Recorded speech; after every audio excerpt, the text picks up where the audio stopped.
Right now, if you want a glass of water, you walk to the tap and it's clean.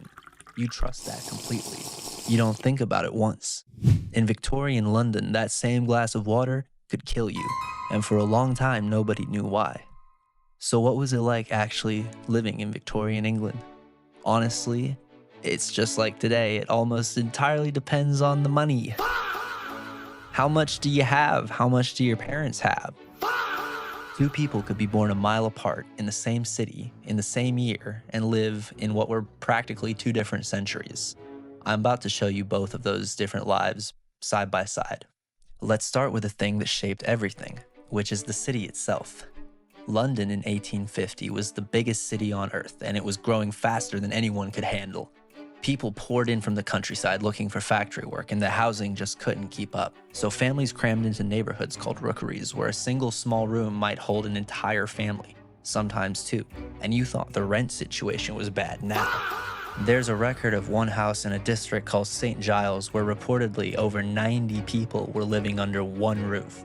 No running water, one outdoor toilet shared between dozens of people. The smell, by every account from the time, was unbearable. And here's the part that's hard to wrap your head around. All that human waste had to go somewhere, and most of it went into the River Thames, the same river the city drew its drinking water from. So people were essentially drinking their own sewage. And they kept getting sick with a disease called cholera that could kill a healthy person in under a day. They blamed it on the bad air. They genuinely thought the smell itself was the poison. It wasn't until 1854 that a doctor named John Snow traced a deadly outbreak to a single water pump on Broad Street and proved that the water was the real killer. He had the pump handle removed and the outbreak slowed. That one act basically founded modern disease tracking. Not long after this fiasco, in 1858, it all came to a head in an event the newspaper called the Great Stink. That summer was brutally hot. The Thames was so full of waste it started to ferment, and the smell got so bad that Parliament, sitting right next to the river, couldn't function anymore. They soaked the curtains in chemicals to try to block it out, but that didn't work. And what they found out was the fastest way to fix the city's sewage problem was to make the smell reach the people who control the budget. Within weeks, they approved a massive new sewer system designed by an engineer named Joseph Bazalgette. And a lot of it is still running under London today. Bro's kinda goated. Okay, so that's the city. Now let's talk about who is doing all the work, because this is where it gets genuinely grim. A huge amount of Victorian labor was done by children. We're not talking about teenagers with part-time jobs. Children as young as 5 worked in factories and coal mines, often for 12 hours a day. In the textile mills, small kids were sent to crawl under running machines to clear out cotton scraps because they were the only ones small enough to fix it. And the machines were not turned off while they did it. You can guess how many times that ended well. In the mines, even younger children worked as something called trappers. Their entire job was to sit alone in total darkness for hours next to a wooden door that controlled the airflow and to open it when a coal cart needed to pass. A 5-year-old, alone in the dark, underground all day, with no tablet.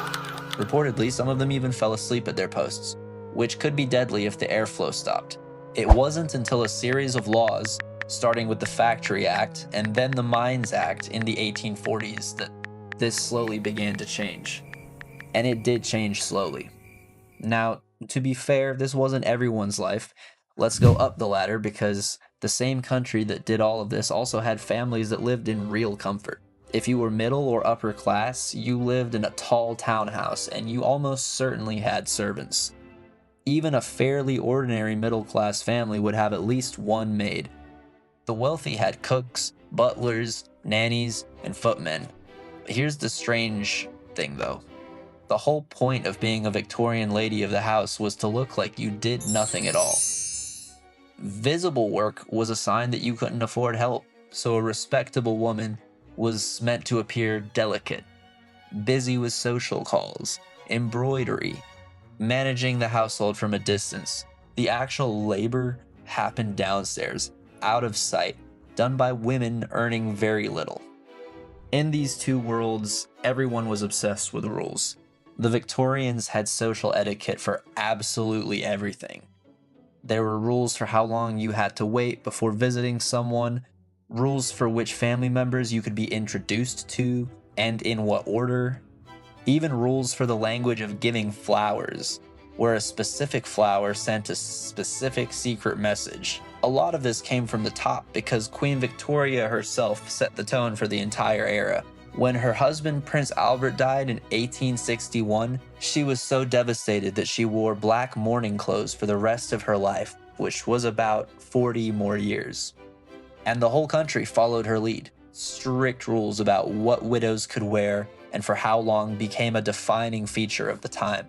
Which brings us to the Victorians and death, because they had a relationship with it that feels genuinely bizarre to us now.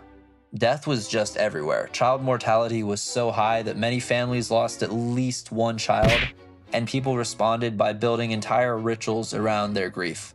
The most famous one is post-mortem photography.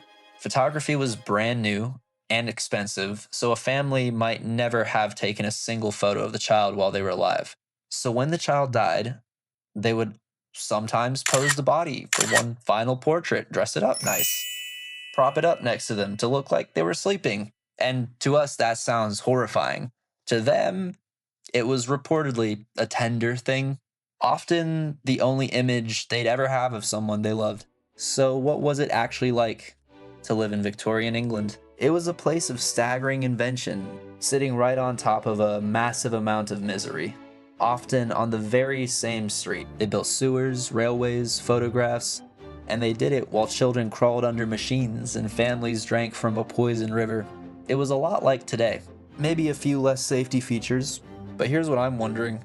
If you had to be dropped into Victorian England, but you got no say into which family you were born into, would you still take the gamble? Tell me in the comments. And if you want more buried history like this, subscribe, maybe give me a like, because I got a lot more coming.